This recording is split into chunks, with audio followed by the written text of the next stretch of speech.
Você vai ouvir agora uma série de estudos proféticos que irão edificar profundamente a sua vida. Encontro com a Bíblia. Série de estudos proféticos. Pastor Abraão de Almeida, um dos maiores especialistas em profecia bíblica, mostra de forma clara e precisa todo o programa de Deus concernente aos últimos dias. O que é o arrebatamento da igreja? O que é a grande tribulação? O que é o milênio? Como interpretar corretamente as profecias? Podemos confiar na palavra profética? Estas e outras perguntas são respondidas com base na palavra de Deus. Ouvir esta obra é compreender a urgência do programa de Deus em relação a Israel, à igreja e aos gentios. Volume 5. O tempo do fim. Igrejas proféticas. O tempo do fim. Nação se levantará contra nação e reino contra reino. Haverá fomes e terremotos em vários lugares. Tudo isso será o início das dores. Mateus 24, 7 e 8. Duas razões me fizeram hesitar um pouco antes de inserir este tema neste estudo. A primeira é que o assunto é muito desatualizável. A segunda é que é difícil a gente não ficar um pouco pessimista se olhar apenas o lado negativo dos tempos em que vivemos. Jesus, porém, deseja que vejamos tanto o aspecto negativo como o positivo. Os sinais dos tempos indicam o breve retorno de Cristo e o dia da nossa completa redenção. O início do tempo do fim pode ser claramente estabelecido graças aos detalhes proféticos e aos registros históricos.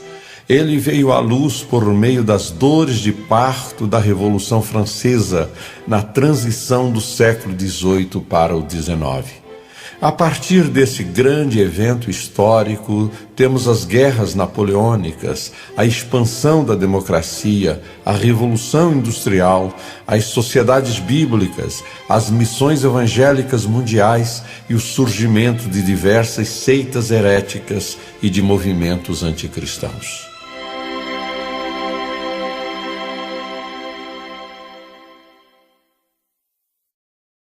Sinais nos astros.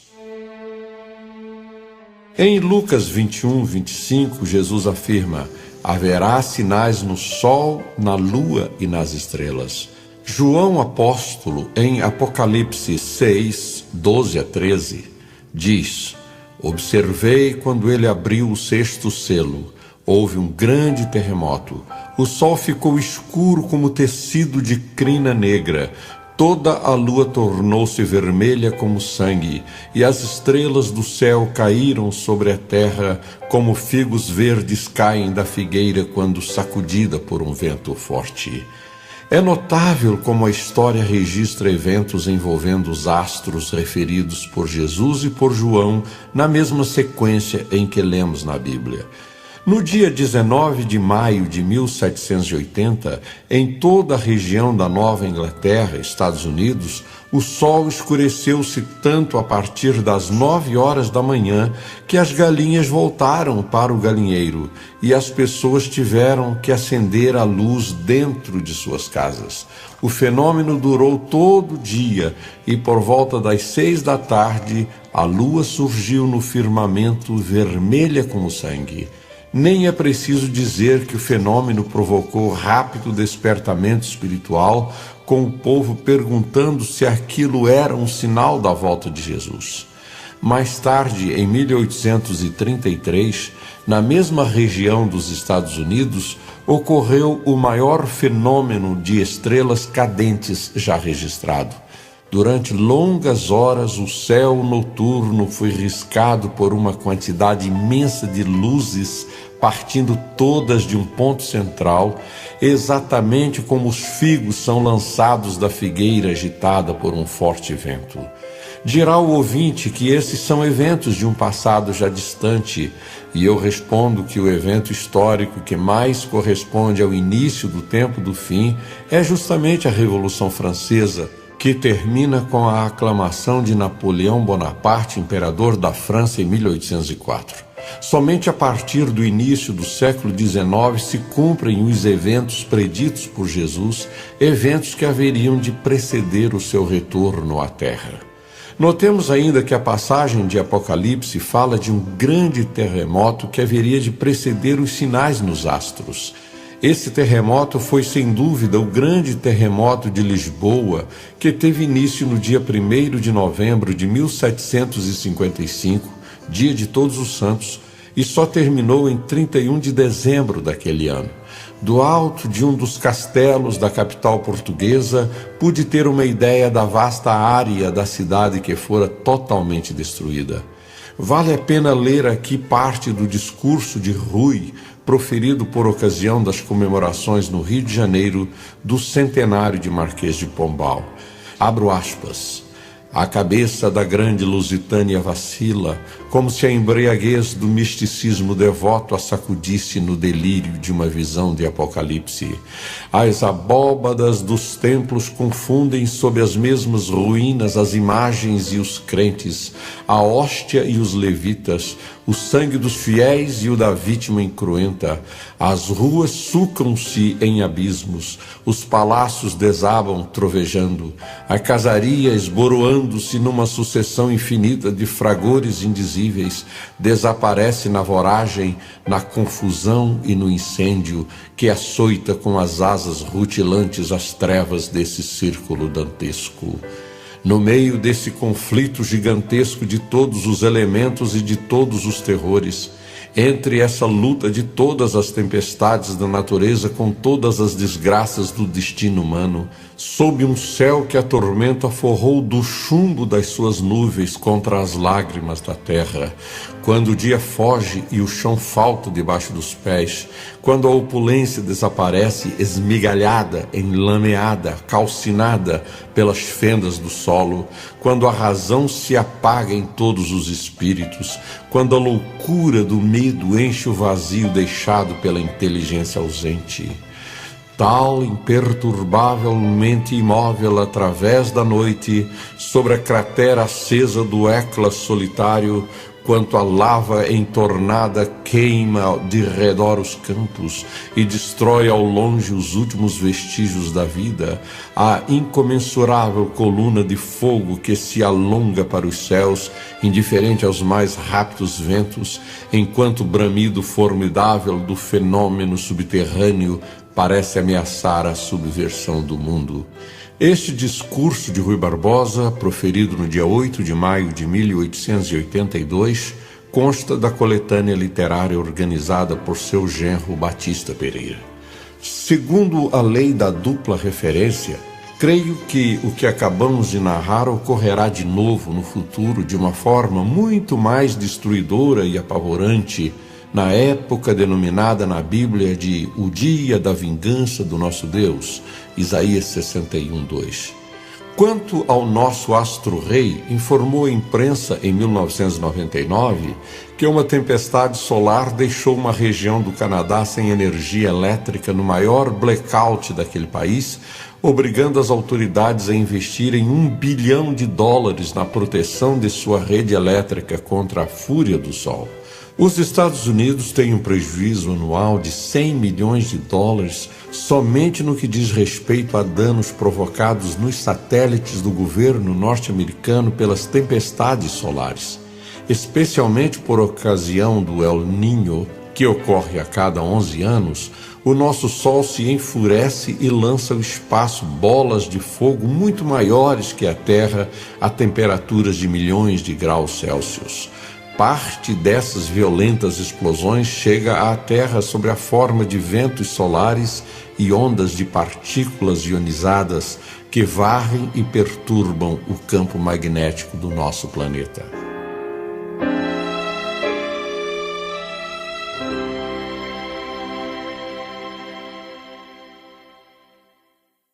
Sinais no mundo físico.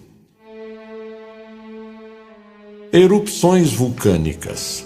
Esses fenômenos físicos vêm aumentando muito nas últimas décadas, passando de 21 grandes erupções registradas na década de 70 para 36 na década de 80 e chegando a 55 nos primeiros 5 anos da década de 1990, ou seja, até 1994.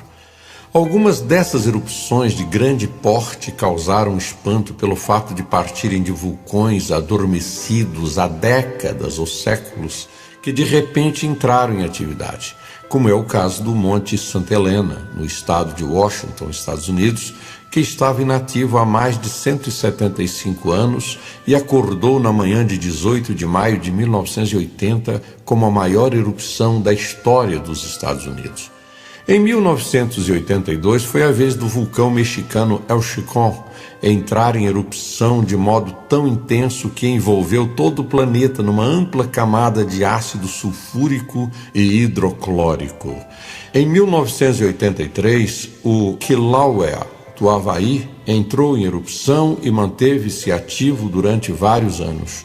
Em 1985, a erupção do Nevado del Ruiz, na Colômbia, matou pelo menos 25 mil pessoas.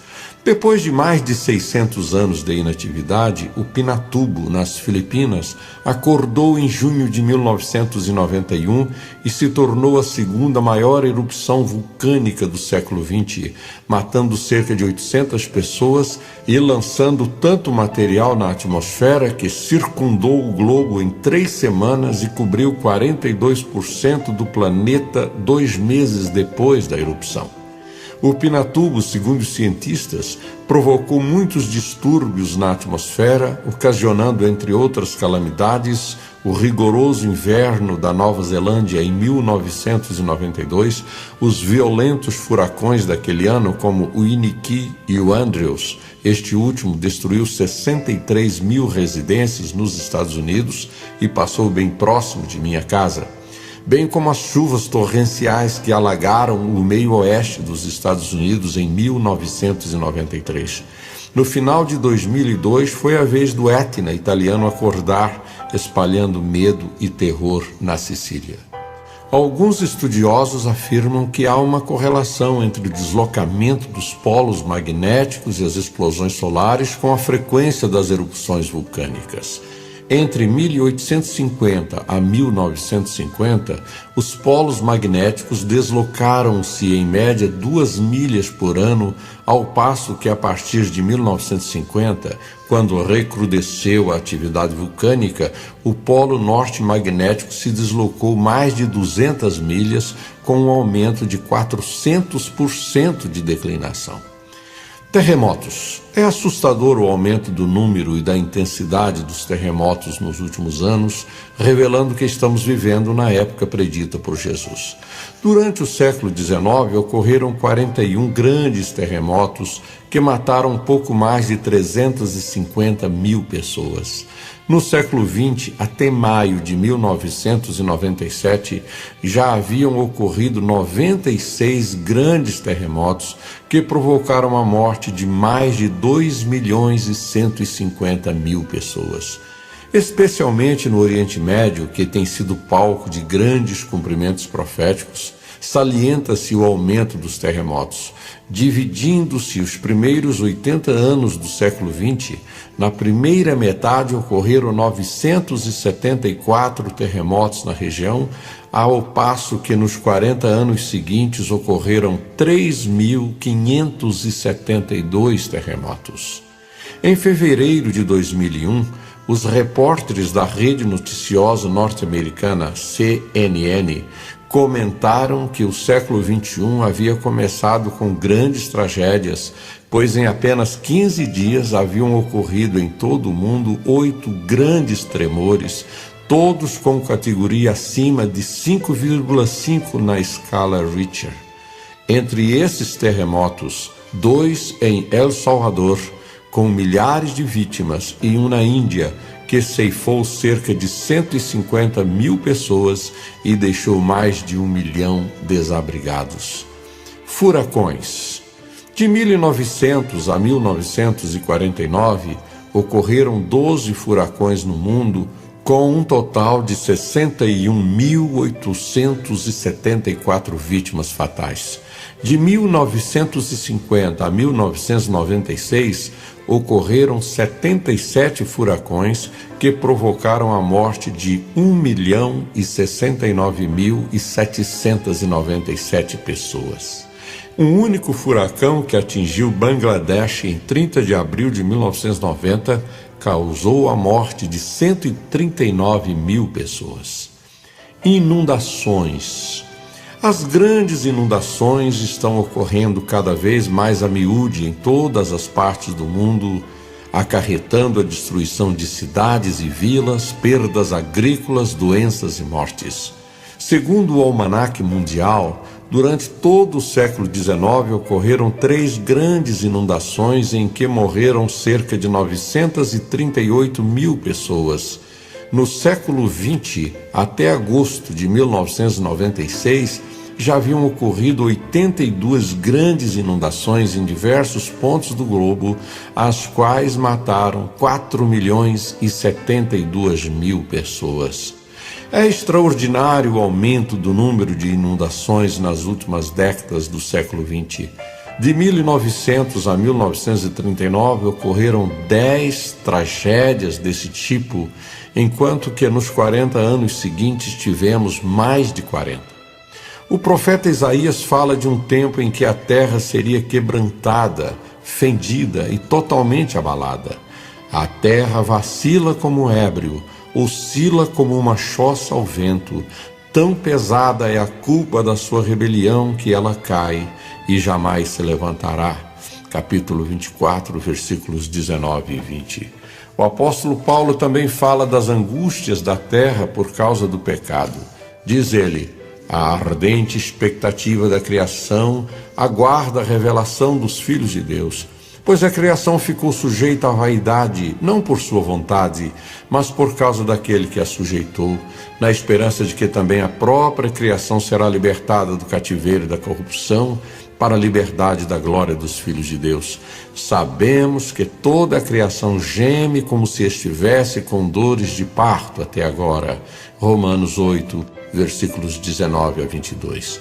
Finalmente, uma das razões por que os juízos divinos hão de vir sobre o homem é a destruição da terra que este homem vem sistematicamente realizando mediante a produção irrefreada de todo tipo de poluente e uma contínua agressão ao meio ambiente.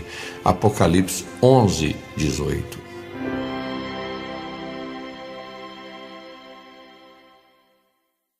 Sinais políticos.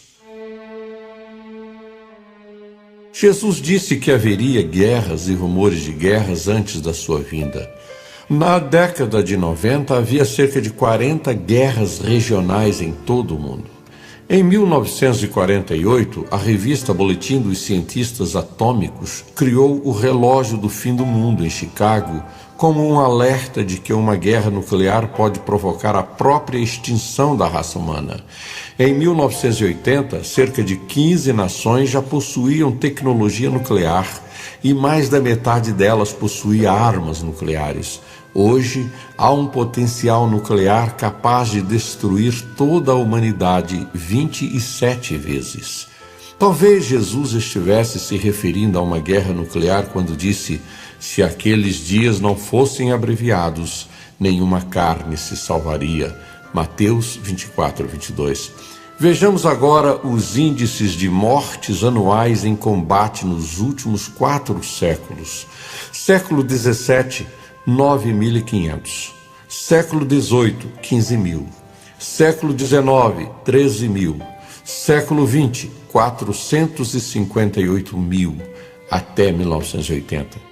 Somente na Segunda Grande Guerra, que ceifou 50 milhões de pessoas entre soldados e civis, a média de mortos em combate foi de 5.561.000, ao passo que na Guerra Civil dos Estados Unidos esse índice foi de 63.000 e na Guerra dos 30 Anos, no século XVII, foi de apenas 6.000. O Setembro Negro dos Estados Unidos. Em 11 de setembro de 2001, aviões comerciais de empresas norte-americanas foram usados por terroristas suicidas como mísseis contra as Torres Gêmeas em Nova York, de 110 andares cada uma, e contra o poderosíssimo Pentágono em Washington. A Casa Branca e o avião presidencial só não foram atingidos por um gigantesco Boeing 747 porque, segundo informou a imprensa, seus passageiros reagiram ao ponto de evitar tal tragédia, lançando a aeronave contra um terreno desabitado no estado da Pensilvânia. A magnitude de tal tragédia se pode ver pelos números apavorantes. Perto de 4.000 vítimas fatais, todas inocentes, exceto os criminosos sequestradores. Esse número é maior do que o total das vítimas juntas do Titanic em 1912 e do ataque surpresa do Japão à base naval norte-americana de Pearl Harbor, no Havaí, em 1941. Em termos materiais, fala-se em centenas de bilhões de dólares. Somente as torres, conhecidas como World Trade Center, Centro Mundial de Comércio, haviam sido construídas nos anos 70 a um custo de 130 bilhões de dólares. A sua queda, provocada pelo intenso calor de mais de uma centena de toneladas de combustível de altíssima octanagem, provocou um abalo do solo rochoso de Manhattan, equivalente ao de um terremoto de mais de 7 graus na escala Richter. A tragédia danificou cerca de 200 prédios na área e dezenas deles foram condenados à demolição. O peso das torres caindo foi avaliado como sendo muito superior a 1 milhão de toneladas. Eu assisti ao noticiário pela TV quando vi diante dos meus olhos ao vivo o desabar do primeiro prédio atingido, que caiu por último. A repórter ficou com a voz embargada diante da dantesca cena. É impossível saber exatamente quantas pessoas foram evaporadas pelo calor e quantas foram moídas sob centenas de milhares de toneladas de escombros descendo das alturas. Somente um empresário que ocupava 7 andares de uma das torres e que se salvou pelo fato de estar fora do prédio por ocasião do ataque, disse que perdeu todos os seus 700 empregados. Além dos custos diretos do desastre, os norte-americanos estão arcando com despesas vultosas numa guerra difícil, prolongada, que por certo vai produzir outras incontáveis vítimas inocentes em muitas partes do mundo. Ao tomar conhecimento do pavoroso desastre, me vieram à mente as palavras de Paulo, quando disserem paz e segurança, a destruição virá sobre eles de repente, como as dores de parto à mulher grávida, e de modo nenhum escaparão. 1 aos Tessalonicenses 5:3. Também me lembrei de 2 mensagens proféticas pronunciadas do púlpito da igreja que pastoreio por 2 diferentes pastores e em diferentes ocasiões, de que ocorreria nos Estados Unidos um evento tão pavoroso que haveria de abalar o mundo. Este mesmo anúncio profético ouvia em uma igreja de New Jersey por um terceiro obreiro.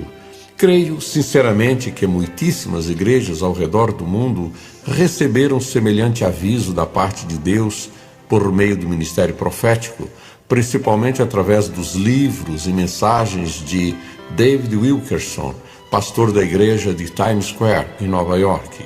Em entrevista a Nick Cruz, em 1990, disse Wilkerson: prédios altos, como os da cidade de Nova York, representam o orgulho, a competição e a cobiça da sociedade americana. Está chegando o dia em que muitas destas torres se postarão vazias como lápides tumulares deterioradas, cheias de pessoas que não têm onde morar. Nick Cruz, A Última Advertência, Casa Publicadora das Assembleias de Deus, Rio de Janeiro, 1996, página 108. Ao mencionar os sinais dos tempos que precederiam a sua volta, Jesus disse: ora, ao começarem estas coisas a suceder, exultai e erguei as vossas cabeças, porque a vossa redenção se aproxima. Lucas 21:28. Somente Cristo, por sua triunfante intervenção nos destinos do mundo, vai impedir a total autodestruição da raça humana.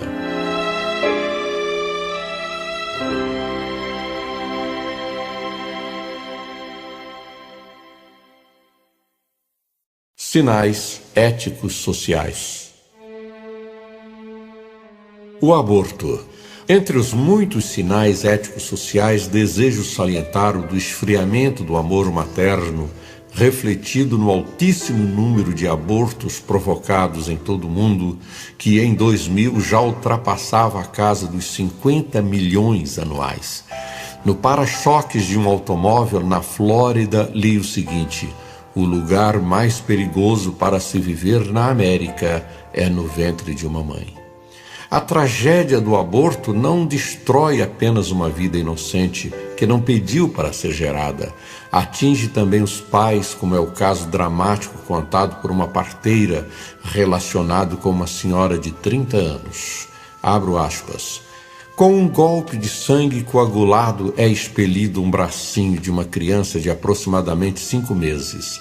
Irmã superiora, prepare tudo para a operação até que venha o médico. Se ainda houver algo que fazer, será somente através de uma intervenção cirúrgica.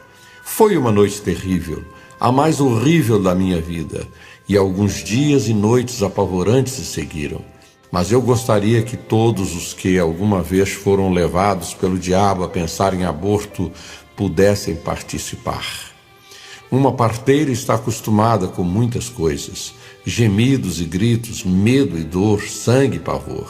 Onde outras mulheres desmaiam há muito, a gente tem que ficar e fazer seu trabalho quieta, firme, dura, como se não houvesse nada vivo sob as mãos e um coração que participa.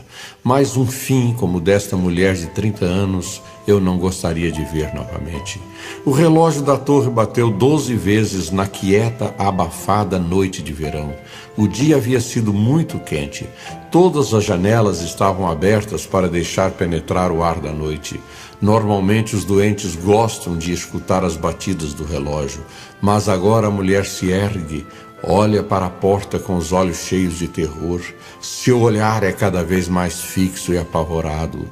Aparece nele o pavor da loucura. O cabelo se eriça. Com um pulo quer saltar da cama, ir para a janela aberta, jogar-se para fora. Embora! Vá embora! Gemem os seus lábios pálidos. A testa está cheia de suor frio.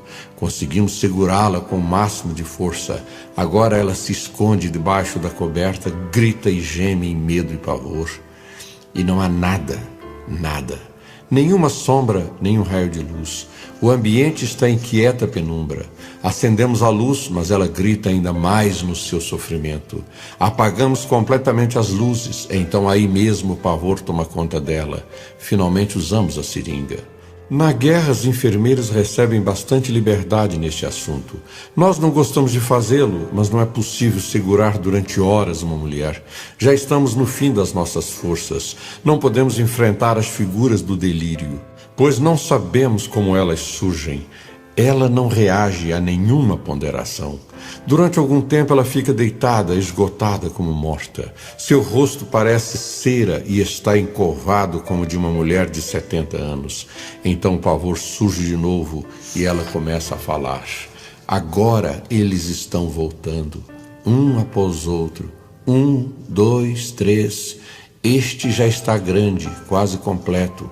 4, 5, este ficou bem pequeno. 6, 7, 8, a cabeça deste foi arrancada, agora ele a leva na mão. 9, 10, deste faltam as pernas, ele se mexe, cortado ao meio e sangrando. 11, 12, e agora um braço e uma perna. Onde está a tua cabeça, os outros membros? Por que vocês não têm olhos? Não têm olhos? De repente ela puxa a coberta e cobre o rosto. Não, não, não, vão embora, vocês não têm direito de viver. E fica deitada, esgotada. Depois de algum tempo ela recomeça. Vocês estão ouvindo o que eles falam? Vocês ouvem? Não podemos ver a luz eterna, não podemos ver a luz eterna. Dá-nos teus olhos, mãe, tu nos tiraste os nossos, dá-nos teus olhos. Vocês estão ouvindo? Lá, ali, 1, 2, 3. Novamente a apavorante contagem até 13. A pobre mulher gritou e gemeu durante 3 dias e 3 noites. Nem mesmo as mais fortes doses do mais forte analgésico conseguiram levá-la ao descanso, a períodos maiores de tranquilidade. Sempre de novo ela via aproximar-se os seus 13 filhos assassinados no ventre materno, com seus lamentos, acusações e pedidos. Ela não ficava consciente a ponto de permitir que se tentasse levá-la ao arrependimento, à volta a Deus, a ponto de se poder tentar libertá-la deste terrível pavor, mostrando-lhe a misericórdia e bondade de Deus. E também não conseguia morrer de tanto medo e pavor. As irmãs, os outros doentes, até o médico, aos poucos perderam o controle diante deste quadro. O sacerdote também não havia podido fazer nada. Depois de 4 dias, repentinamente ficou calma, pelo menos aparentemente. Avisamos novamente nosso sacerdote, mandamos buscá-lo. Ele veio. Após as primeiras palavras, ela o interrompeu. São 13, sim. Não precisa perguntar nada. E quando ele quis falar da misericórdia de Deus, ela retrucou com as últimas forças. Deixe-me ir. Quero ir para o inferno, pagar ao canalha na eternidade.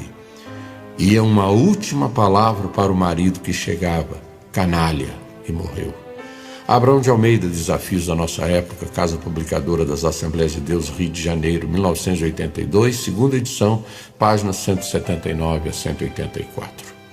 O suicídio. Outro alarmante sinal dos tempos é o suicídio, que se tornou a principal causa de morte na França entre 15 e 34 anos de idade. No Japão, ocorrem 25 mil suicídios a cada ano. Estados Unidos, Suíça, Suécia e Bélgica apresentam índices elevadíssimos de suicídios, sem, evidentemente, a justificativa da miséria econômica. A fome. De acordo com uma publicação do Instituto Bread for the World, Instituto Pão para o Mundo, havia, em 1993, cerca de 786 milhões de pessoas sofrendo de fome aguda ou crônica.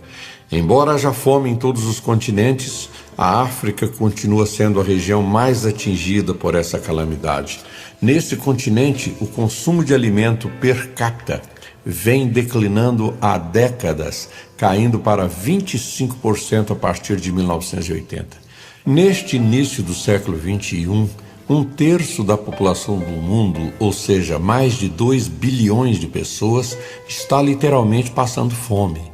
Essa chocante realidade não precisaria existir, não fosse a corrupção dos governantes e a sua indiferença para com a miséria alheia. A violência urbana, gerada pelo êxodo urbano, pelo desemprego e pelas gangues da droga, o número de homicídios nas grandes cidades do Brasil e do mundo é hoje um dos maiores desafios que as autoridades enfrentam. Os homicídios registrados na Grande São Paulo em 2000 foi superior a 10.500, contra um total de menos de 700 homicídios ocorridos na Grande Nova York.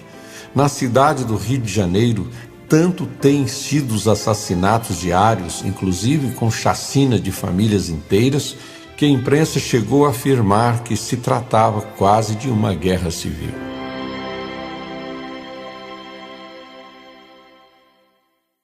Sinais espirituais. Dentre os sinais espirituais que prenunciam o breve retorno de Cristo está, por um lado, a apostasia, representada hoje pelo Concílio Mundial de Igrejas, organização que reúne centenas de denominações cristãs, e, por outro lado, a expansão do Evangelho em todo o mundo. A par desses grandes sinais, falsos cristos e falsos profetas surgem em várias partes do mundo. Somente em Los Angeles há cerca de 400 falsos cristos.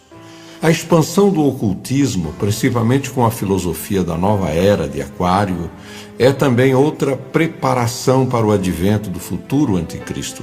Russell Chandler, em seu livro Understanding the New Age, Entendendo a Nova Era, relata que dezenas de empresas norte-americanas, talvez sem essa intenção, estão doutrinando homens e mulheres no movimento Nova Era mediante técnicas de levantamento do consciente e de cursos exigidos sobre autoaperfeiçoamento.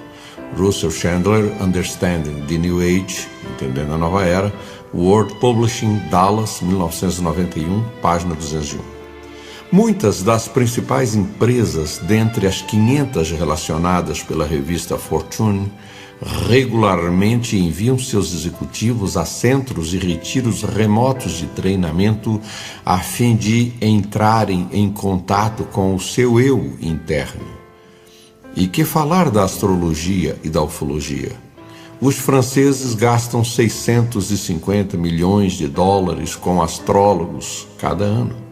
2/3 dos ingleses consultam horóscopos. 18 milhões de alemães seguem a astrologia. Na região da Indochina, estandartes astrológicos são exibidos em procissões. Há uma federação de astrólogos no Japão com 200 mil filiados. Um congresso de ufologistas realizado no Chile anos atrás informou que 14 milhões de naves da Confederação Intergaláctica virão em breve à Terra evacuar milhões de pessoas espiritualmente mais evoluídas que escaparão à devastação do nosso planeta. Em Isaías 21, versículos 11 e 12, alguém ansioso pelo raiar de um novo dia pergunta ao profeta, o guarda de Israel: guarda o que resta da noite, guarda o que resta da noite. Baseando-se nesse texto profético da Bíblia, Sidney S. Brewer escreveu o lindo hino que recebeu a música de William Batchelder Bradbury. Guarda, vê se muito falta para o dia alvorecer. Vai a noite ainda alta ou já vem o amanhecer? Viajor, ó sim, desperta ao romper do arrebol. Fica em pé e põe-te alerta, eia, pois, que surge o sol. Guarda, vê a luz nascente anunciando o jubileu.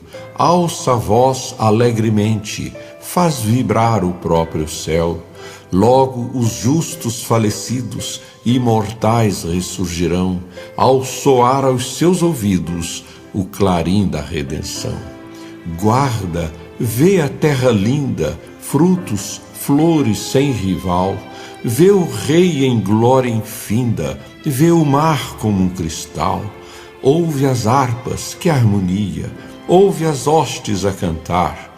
Peregrino, que alegria, vais em breve para o lar.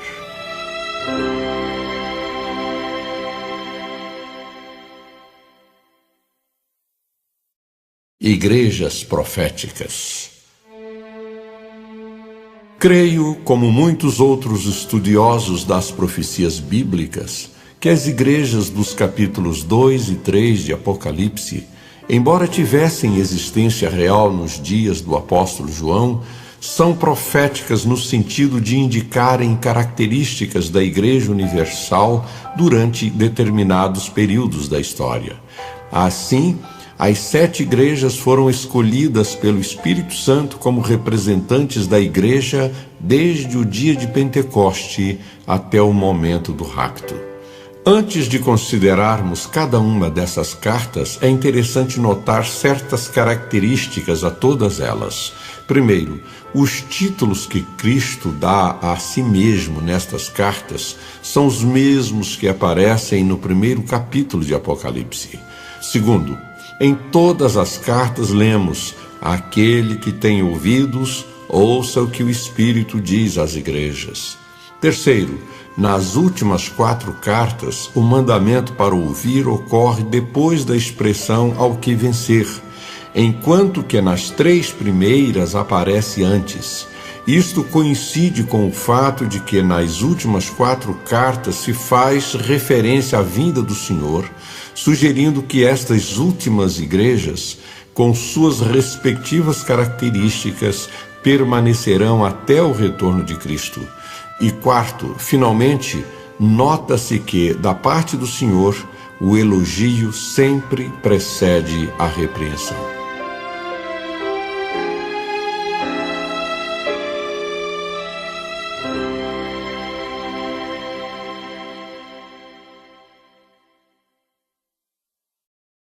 Éfeso, a Igreja Apostólica. Ao anjo da igreja em Éfeso, escreva: estas são as palavras daquele que tem as 7 estrelas em sua mão direita e anda entre os 7 candelabros de ouro. Conheço as suas obras, o seu trabalho árduo e a sua perseverança. Sei que você não pode tolerar homens maus, que pôs à prova os que dizem ser apóstolos, mas não são, e descobriu que eles eram impostores. Você tem perseverado e suportado sofrimentos por causa do meu nome e não tem desfalecido. Contra você, porém, tenho isto: você abandonou o seu primeiro amor. Lembre-se de onde caiu. Arrependa-se e pratique as obras que praticava no princípio. Se não se arrepender, virei a você e tirarei o seu candelabro do lugar dele. Mas há uma coisa a seu favor: você odeia as práticas dos nicolaítas, como eu também as odeio. Aquele que tem ouvidos, ouça o que o Espírito diz às igrejas. Ao vencedor darei o direito de comer da árvore da vida que está no paraíso de Deus. Apocalipse 2, versículos 1 a 7. O período abrangido pela igreja de Éfeso vai do Pentecoste até por volta do ano 100. O apóstolo João apresenta nesta passagem um quadro vivo do poder e do cuidado de Jesus pela sua igreja. Os 7 candelabros representam as 7 igrejas às quais são enviadas as 7 cartas. Na língua grega, o verbo conservar é kratein, que geralmente vem seguido do genitivo do que é conservado. Em geral, significa que temos em mãos uma parte de certo objeto. No texto em apreço, porém, o verbo vem seguido do acusativo, que significa segurar o objeto todo. É este o significado no versículo 1. Jesus segura a igreja toda em sua mão direita, não na esquerda, mas na direita, que é o lado da bênção. Em seu cuidado amoroso, ele abraça todas as igrejas. O quadro vai mais além ao dizer que Jesus anda no meio dos 7 candelabros. Ele está no meio das igrejas que sentem as frustrações e as perseguições dos judeus e de Roma. Jesus tem sido fiel à sua promessa de estar conosco todos os dias. Éfeso parece ser uma igreja perfeita, com obras, trabalho, perseverança, que não tolerava os maus, punha à prova os que se diziam apóstolos e odiava as obras dos nicolaítas. Mas o Senhor vê nela uma falta, uma só falta. Abro aspas. Contra você, porém, tenho isto: você abandonou o seu primeiro amor. Fecho aspas.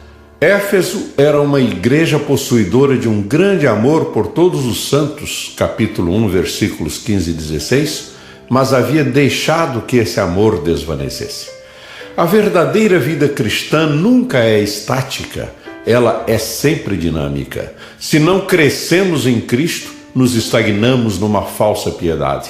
Para crescermos em Cristo, como diz Paulo aos Efésios, capítulo 2, versículo 17, precisamos estar arraigados e alicerçados em amor. No amor de Deus que faz funcionar a maquinaria da vida e que foi derramado em nosso coração pelo Espírito Santo que nos foi outorgado. O Senhor nunca esquece do primeiro amor do seu povo. Em relação a Israel, ele afirma: eu me lembro de sua fidelidade quando você era jovem. Como noiva, você me amava e me seguia pelo deserto, por uma terra não semeada. Jeremias 2, versículo 2. Quanto aos nicolaítas, não constituíam eles uma seita, mas eram cristãos professos que tentaram introduzir na igreja uma falsa liberdade, ou seja, uma licença para pecar. Eram eles, em certo sentido, seguidores de Balaão, que abusavam da doutrina paulina da suficiência da graça de Deus, convertendo-a em permissão para a lascívia. 2 Pedro 2, versículos 15, 16 e 19. Pela etimologia de nicolaítas, que vem do grego nico, conquistador, e de laita, povo, esse grupo de cristãos parece ter tentado dominar o povo de Deus ao modo de Diótrefes, acerca do qual afirma o apóstolo João: escrevi à igreja, mas Diótrefes, que gosta muito de ser o mais importante entre eles, não nos recebe. 3 João, versículo 9.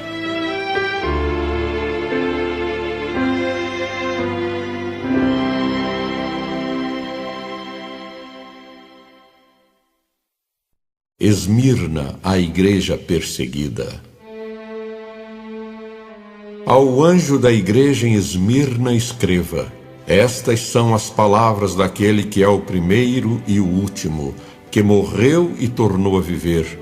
Conheço as suas aflições e a sua pobreza, mas você é rico. Conheço a blasfêmia dos que se dizem judeus, mas não são, sendo antes sinagoga de Satanás. Não tenha medo do que você está prestes a sofrer. O diabo lançará alguns de vocês na prisão para prová-los, e vocês sofrerão perseguição durante 10 dias. Seja fiel até a morte, e eu lhe darei a coroa da vida. Aquele que tem ouvidos, ouça o que o Espírito diz às igrejas. O vencedor de modo algum sofrerá a segunda morte. Apocalipse 2, 8 a 11. Na linda cidade de Esmirna, os romanos construíram em 26 d.C. um templo em honra a Tibério César, de sorte que essa cidade caracterizava-se pelo sincretismo, palavra que significa adoração a mais de um Deus em pacífica coexistência. Os esmirnenses podiam praticar livremente a religião que desejassem, desde que reconhecessem o senhorio do divinizado César. Assim, tudo o que as pessoas tinham de fazer era queimar um pouco de incenso a César, dizendo que ele era o Senhor, receber um certificado e ir adorar o Deus que quisesse. Portanto, em lugar algum era mais perigoso ser cristão do que em Esmirna, e a história relata que algumas das mais terríveis perseguições ocorreram justamente nessa cidade. Os cristãos se recusavam a prestar homenagem a César, pois para eles ou Cristo era tudo ou não era nada. Não há, nesta carta a Esmirna, uma só palavra de reprovação. A igreja desse período, que vai de 100 a 313 d.C., suportou grandes sofrimentos em decorrência de pelo menos 10 grandes perseguições movidas pelo Império Romano dominado pelo paganismo. Aos crentes de Esmirna, Jesus disse que não deveriam temer o sofrimento, pois nada poderia destruir o relacionamento deles com o seu Senhor.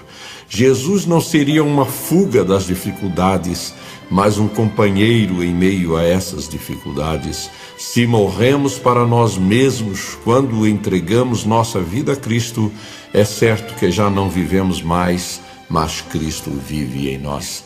Os sofrimentos da igreja não provinham somente do mundo pagão, mas também de um grupo de falsos judeus que se consideravam o único povo de Deus na terra. Jesus os chama de sinagoga de Satanás. Nota-se nesta carta o título que Jesus dá a si mesmo, que é o primeiro e o último, que morreu e tornou a viver. Jesus sabia o que era sofrer e nunca abandonou seus discípulos na provação, mas prometeu-lhes a coroa dos mártires, que é a coroa da vida.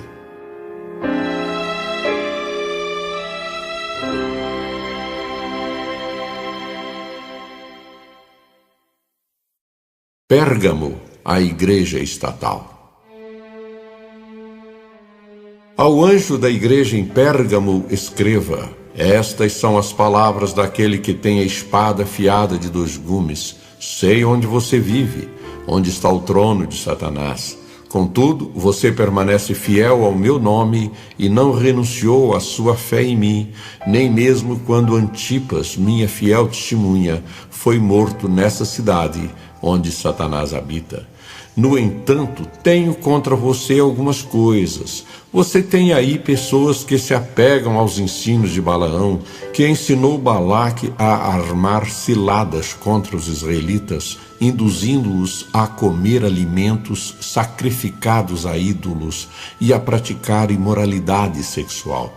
De igual modo, você tem também os que se apegam aos ensinos dos nicolaítas. Portanto, arrependa-se. Senão, virei em breve até você e lutarei contra eles com a espada da minha boca.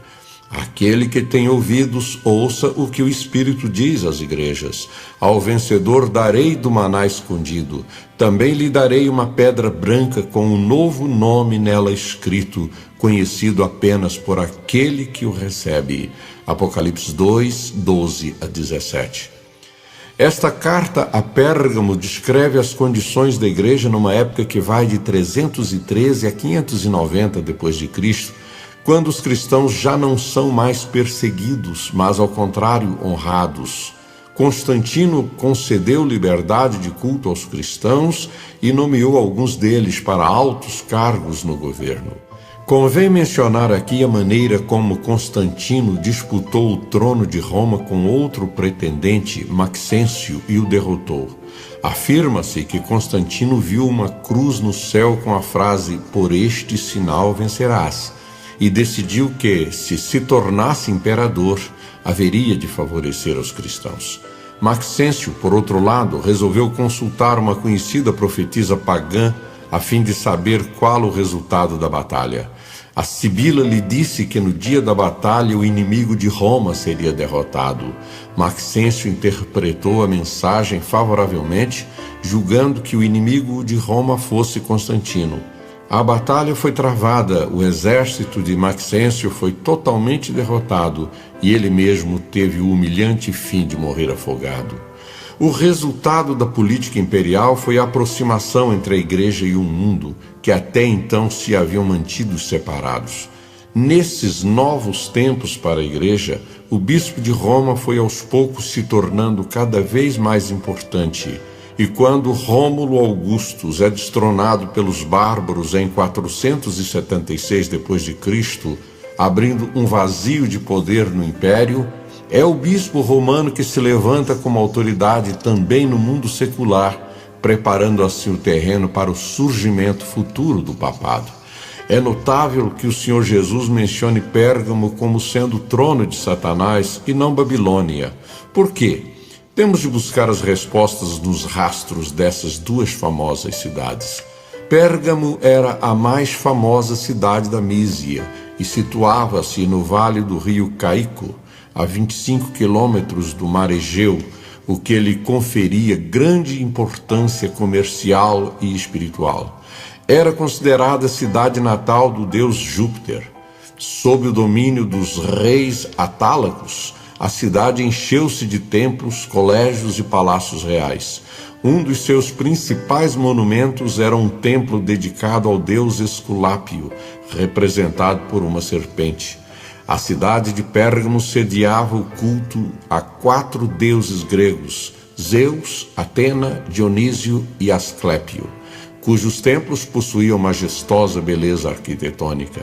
A cidade possuía também uma antiga forma de adoração ao diabo e um antigo culto babilônico, o culto dos magos, além de ser um centro de propagação do famigerado culto ao imperador. O primeiro templo do culto imperial foi construído em 29 a.C. e dedicado a César Augusto. Antes do apóstolo São João escrever o livro de Apocalipse, Antipas morreu como mártir em Pérgamo. Abro aspas. A influência de Babilônia na transformação de Pérgamo em trono de Satanás e mais tarde na transformação de Roma em assento da grande prostituta, Apocalipse 17:1, remonta ao ano 487 a.C. Nesse ano, pelo fato de Xerxes haver tomado Babilônia, a hierarquia religiosa dessa cidade fugiu para Pérgamo. De Pérgamo, o Supremo Pontífice da Ordem Babilônica legou como herança por lei toda a sua autoridade e domínio à hierarquia babilônica de Roma, e assim os Césares tornaram-se pontífices máximos e soberanos pontífices dessa organização idólatra. Esses imperadores ostentaram tais títulos com todas as suas cerimônias, ritos e dignidades, mesmo depois de nominalmente convertidos ao cristianismo. O primeiro imperador romano a receber tal autoridade foi Júlio César. Ele foi eleito pontífice em 74 a.C. e promovido a Supremo Pontífice em 63 a.C. De Júlio César a Graciano, todos os imperadores exerceram a autoridade babilônica, porém este último, em 376 d.C., achou que não convinha a um cristão ser pontífice da ímpia e idólatra Babilônia e por isso renunciou ao título. Não havia naquela época nenhum tribunal onde os pagãos pudessem ser julgados e seguiu-se a confusão. Então a autoridade de Babilônia foi outorgada ao bispo de Roma, Dámaso, no ano 378 d.C., e colocada sobre ele, que se tornou o Supremo Pontífice ou Pontífice Máximo.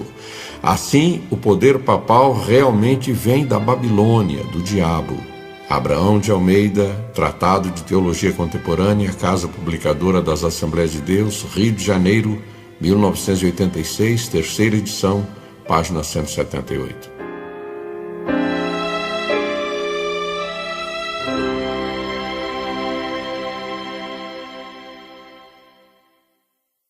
Tiatira, a Igreja Papal. Ao anjo da igreja em Tiatira escreva: estas são as palavras do Filho de Deus, cujos olhos são como chama de fogo e os pés como bronze reluzente. Conheço as suas obras, o seu amor, a sua fé, o seu serviço e a sua perseverança, e sei que você está fazendo mais agora do que no princípio. No entanto, contra você tenho isto: você tolera Jezabel, aquela mulher que se diz profetiza. Com os seus ensinos, ela induz os meus servos à imoralidade sexual e a comerem alimentos sacrificados aos ídolos. Dei-lhe tempo para que se arrependesse da sua imoralidade sexual, mas ela não quer se arrepender. Por isso, vou fazê-la adoecer e trarei grande sofrimento aos que cometem adultério com ela, a não ser que se arrependam das obras que ela pratica. Matarei os filhos dessa mulher. Então todas as igrejas saberão que eu sou aquele que sonda mentes e corações, e retribuirei a cada um de vocês de acordo com as suas obras. Aos demais que estão em Tiatira, a vocês que não seguem a doutrina dela e não aprenderam, como eles dizem, os profundos segredos de Satanás, digo: não porei outra carga sobre vocês, tão somente apeguem-se com firmeza ao que vocês têm até que eu venha. Àquele que vencer e fizer a minha vontade até o fim, darei autoridade sobre as nações. Ele as governará com cetro de ferro e as despedaçará como a um vaso de barro. Eu lhe darei a mesma autoridade que recebi de meu Pai. Também lhe darei a estrela da manhã. Aquele que tem ouvidos, ouça o que o Espírito diz às igrejas. Apocalipse 2, 18 a 29. A carta a Tiatira é a mais extensa de todas, e nela o Senhor Jesus invoca a sua qualidade de Filho de Deus, cujos olhos desvendam todas as coisas. Não há nada encoberto diante dele. Tiatira estava situada a cerca de 33 quilômetros a sul-leste de Pérgamo e era a cidade natal de Lídia, primeira convertida do apóstolo Paulo na Europa. Seu nome pode significar sacrifício contínuo. A fase da igreja de Tiatira, que começou em 590 d.C., vai até ao arrebatamento. O surgimento do papado, o afastamento da verdade e a paganização progressiva revelam que Tiatira está hoje personificada no catolicismo romano, surgido de fato no período de Pérgamo. Finalmente, mais duas características de Tiatira. A primeira é que ela pretende ensinar quando deveria aprender. A segunda é que nessa carta se menciona Jezabel, a ímpia filha do rei de Sidom e mulher de Acabe, patrocinadora de uma das piores formas de idolatria em Israel, 1 Reis 16, 30 e 31. Ela introduziu seus próprios deuses, como Baal e Astarote, no culto de Israel e forçou seu marido, Acabe, a executar cerimônias pagãs. A história nos mostra que muitas Jezabéis se têm levantado na história a fim de levar a igreja a afastar-se da sã doutrina cristã.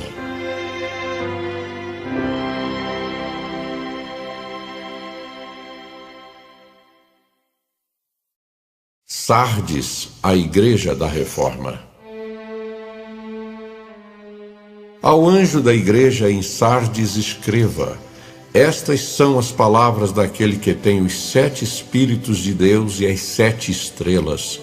Conheço as suas obras. Você tem fama de estar vivo, mas está morto. Esteja atento.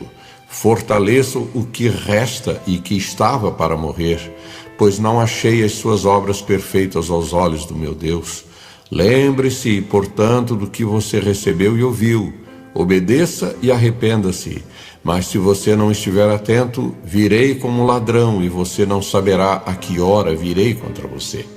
No entanto, você tem em Sardes uns poucos que não contaminaram as suas vestes. Eles andarão comigo vestidos de branco, pois são dignos. O vencedor será igualmente vestido de branco.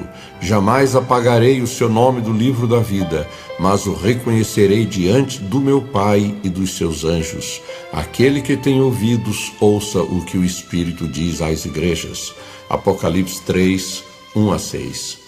Sardes representa a igreja surgida em 1517, que sai de Tiatira como um protesto contra ela.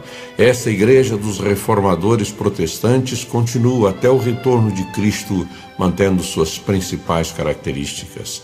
As palavras de Jesus indicam que o despertamento reformista era obra do Espírito Santo, que infelizmente foi em grande parte sufocado por um crescente formalismo. A igreja tem o privilégio de uma Bíblia aberta e da ação do Espírito Santo, sinais de que vive, mas o seu formalismo e liberalismo teológico são, por sua vez, sinais de que está espiritualmente morta. Embora incompleta e imperfeita, a reforma foi de Deus e os reformadores foram poderosos instrumentos do Espírito Santo. Contudo, os reformadores conservaram muito do romanismo quanto ao batismo, à Eucaristia e ao governo eclesiástico, erros que acabaram tornando o protestantismo intolerante para com outros reformadores que buscavam um estilo de vida mais bíblico, como era o caso dos anabatistas e dos morávios. A principal causa de morte do protestantismo foi o seu liberalismo teológico, que acabou dando origem ao Conselho Mundial de Igrejas, instituição que se tem afastado mais e mais da sã doutrina bíblica. Temos um bom exemplo desse afastamento da verdade na terceira Assembleia Geral do CMI, realizada em Nova Delhi em 1961. A bênção para o culto matutino do dia 2 de dezembro daquele ano foi, abro aspas, que Deus seja misericordioso para conosco e nos abençoe e faça seu rosto brilhar sobre nós e tenha misericórdia de nós, mediante as súplicas e orações que Nossa Senhora Maria Theotokos e os profetas e os apóstolos e os mártires e os carregadores da cruz e os justos fazem sempre em nosso favor. Fecho aspas. Relatório apresentado à terceira Assembleia do Conselho Mundial de Igrejas em Nova Delhi, a 2 de dezembro de 1961.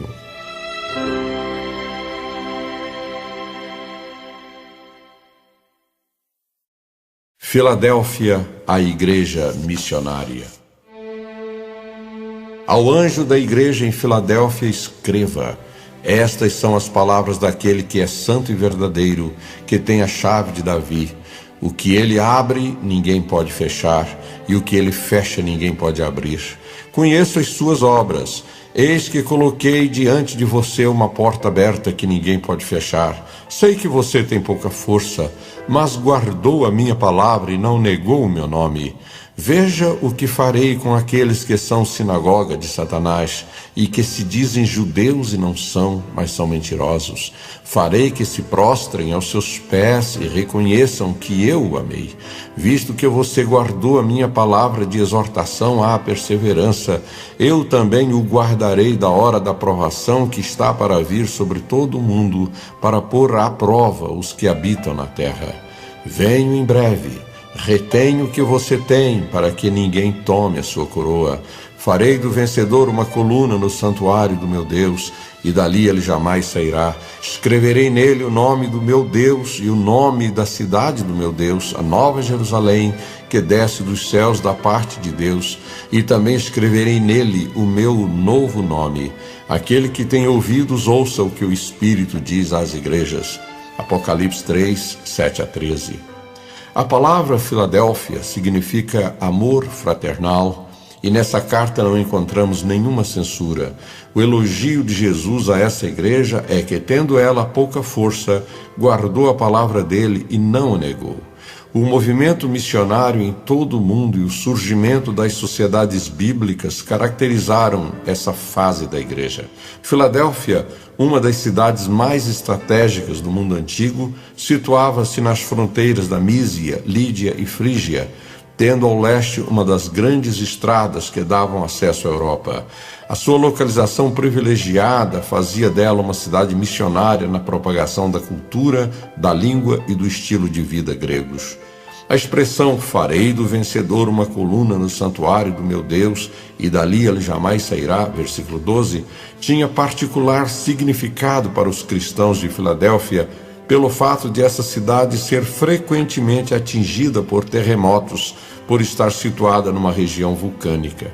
O período de abrangência de Filadélfia começa com o despertamento espiritual morávio e wesleyano e vai até a volta de Jesus.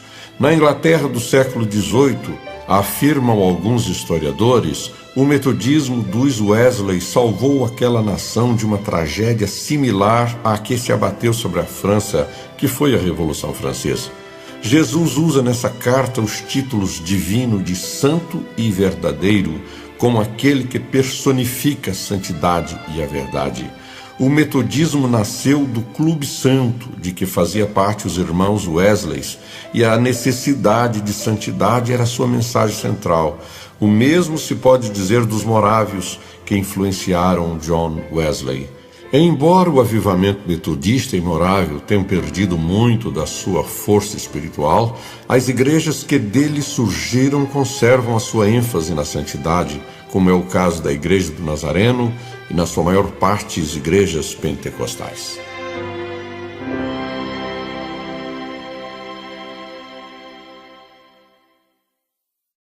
Laodiceia, a igreja da apostasia. Ao anjo da igreja em Laodiceia escreva: estas são as palavras do Amém, a testemunha fiel e verdadeira, o soberano da criação de Deus. Conheço as suas obras, sei que você não é frio nem quente. Melhor seria que você fosse frio ou quente. Assim, porque você é morno, não é frio nem quente, estou a ponto de vomitá-lo da minha boca. Você diz: estou rico, adquiri riquezas e não preciso de nada. Não reconhece, porém, que é miserável, digno de compaixão, pobre, cego e que está nu. Dou-lhe este conselho: compre de mim ouro refinado no fogo, e você se tornará rico. Compre roupas brancas e vista-se para cobrir a sua vergonhosa nudez, e compre colírio para ungir os seus olhos de poder enxergar. Repreendo e disciplino aqueles que eu amo. Por isso, seja diligente e arrependa-se. Eis que estou à porta e bato. Se alguém ouvir a minha voz e abrir a porta, entrarei e cearei com ele e ele comigo. Ao vencedor darei o direito de sentar-se comigo em meu trono, assim como eu também venci e sentei-me com meu Pai em seu trono. Aquele que tem ouvidos, ouça o que o Espírito diz às igrejas. Apocalipse 3, 14-22. Um dos títulos que Jesus dá a si mesmo nesta carta é o Amém, que indica a consumação da era da igreja na terra. Laodiceia, que vem de lau, povo, e diceia, direito, significa direito do povo. É a igreja que a seus próprios olhos é rica, está enriquecida e de nada tem falta, mas que aos olhos de Jesus é desgraçada, miserável, pobre, cega e nua. Situada à margem do rio Lico, essa cidade tornou-se muito rica mediante as indústrias têxteis. Seus habitantes davam grande valor à prosperidade material e à saúde física, pois a cidade era também famosa como centro de curas. Nela usava-se um famoso unguento para o ouvido, feito de nardo, e um pó para os olhos. Men, o deus da cura, tinha um sacrário na cidade. Um amigo meu estava em uma reunião convencional de sua igreja nos Estados Unidos e o dirigente de um dos cultos pediu uma oferta especial de $70 mil. O povo deu quase 4 vezes mais. Então disse o dirigente que já não precisavam dizer como Pedro, não tenho prata nem ouro. Ao que um convencional cochichou ao ouvido de meu amigo, também não podemos dizer em nome de Jesus Cristo, o Nazareno, ande. Esse meu amigo pertencia a uma igreja no Brasil da qual se dizia que os ministros punham tudo na mesa, milagres, batismo no Espírito Santo, dons espirituais, etc. Mas que, quando a pessoa se aproximava para comer, puxava-se a toalha. Uma atitude típica de Laodiceia, uma igreja que tem tudo, menos o principal. O período dessa igreja tem início na primeira metade do século XX e vai até a volta de Jesus. Ela é caracterizada pela apostasia que se estabelece no mundo e que tem suas raízes em algumas instituições do século XIX.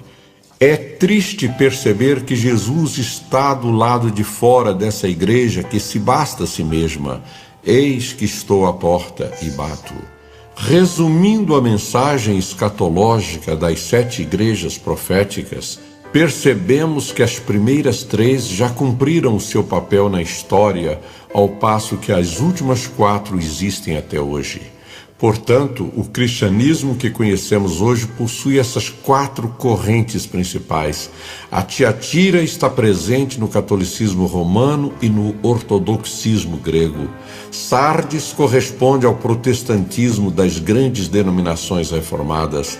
Filadélfia está representada nas igrejas evangélicas e espiritualmente renovadas, frutos do despertamento metodista e morável, que deram origem ao movimento pentecostal. E, finalmente, Laodiceia, que vive nas igrejas liberais ecumênicas e que prepara o terreno para o advento da grande igreja vindoura do falso profeta.